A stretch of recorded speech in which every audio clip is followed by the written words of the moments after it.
Hibiki Kohaku.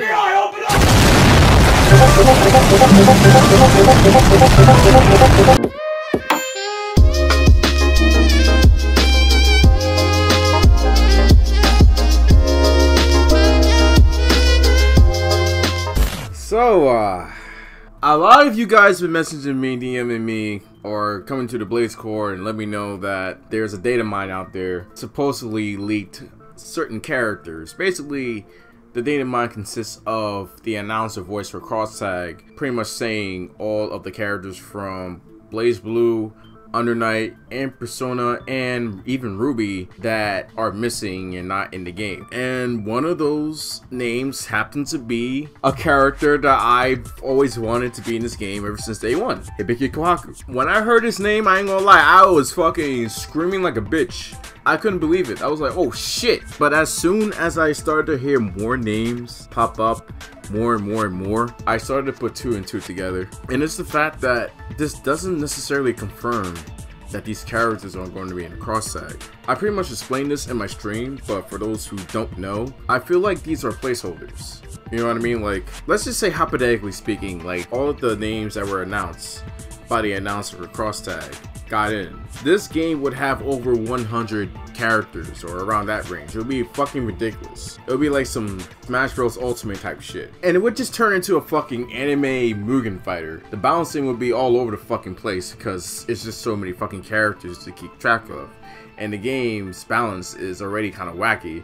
Not the worst balance in the world, because I still feel like Persona 4 Arena Ultimate is a much more unbalanced game compared to Crosstag, to be honest with you. But yeah, seriously, I don't think this confirms anything, because if you look back, you would find that there were Senran Kagura Grill names being announced by the announcer, and we all were speculating that the fifth fate would be Senran Kagura, but apparently things didn't fall through and they still have yet to be actual playable characters. There were rumors speculating that there were some licensing issues, or Mori wasn't able to really get the license to have those characters for whatever reason. I think that alone can kind of prove that this is not confirmation. Yes, I squealed. I fucking went livid. I was going insane hearing Hibiki Kohaku's name being said by the announcer. But hearing all those names from all the other series, I'm just like, it's too good to be true, man. It really is. As much as it would be fucking amazing, it would be fucking crazy. You know what I mean? Like, I just don't see it happening. Not to say that there's no hope completely. There's still a little bit of hope, but just understand that these are ultimately placeholders in the event that they decide on a character. So they already have the announcer saying the name, so they don't have to worry about that. But yeah, man, that's what I feel about it. I got hyped, and then I realized the reality of the situation. But who's to say? I could be wrong. Maybe they're actually putting all these fucking characters for all I know, which would be fucking insane. But you never know with Mori. You never fucking know. So we'll have to wait and see. But still, I have my doubts. I just don't want to get my hopes to be skyrocketed up and then just shattered down. You know what I mean? But at the same time, I'm still keeping my hopes moderately up for Hibiki, because he's my boy. I would love to see him in. But I'm not gonna lie, Seth has been really fucking fun, and Seth so far is the reason I've been playing this game a lot more. Seth alone just makes this game funner for me, to be very honest with you. So far, this is probably the best patch. Yeah, the best DLC patch of characters, definitely. Really interesting characters. I think each character can shake out the meta in their own way. I feel like Seth is really good. I feel like Naoto has a lot of potential. Heart is looking really fucking scary, and Teddy's going to be pretty interesting with his gimmicks. Teddy's going to really synergize well with a lot of zoning, keep away kind of characters as well. So yeah, I just feel like right now Crosstag is heading in a good route. Dare I say it, Mori finally got it right, you know?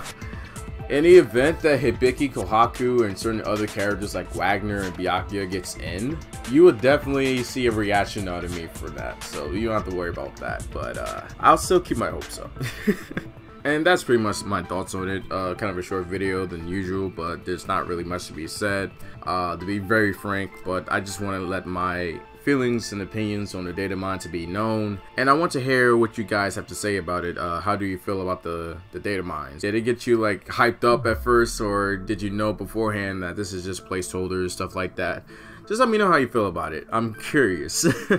Because I know Danny was expressing how much he got fucking excited hearing Susanoo and Terumi being announced by the announcer and shit like that. So just let me know how you feel in the comments below. Don't get me wrong, like, I want to be hyped, but I don't want to shoot my hypes and expectations up only for it to get Izuna dropped down to the ground, you know what I mean? But that's how I feel about it. But so far I've been really enjoying this patch. Definitely expect more videos on cross tag. I might do a video on Seth specifically just to help the Seth gang out maybe a little bit, because he's kind of more of a technical character in this game. Maybe expect that, we'll see. Let me know if you want that in the comments below. I'll catch you guys later. Peace out.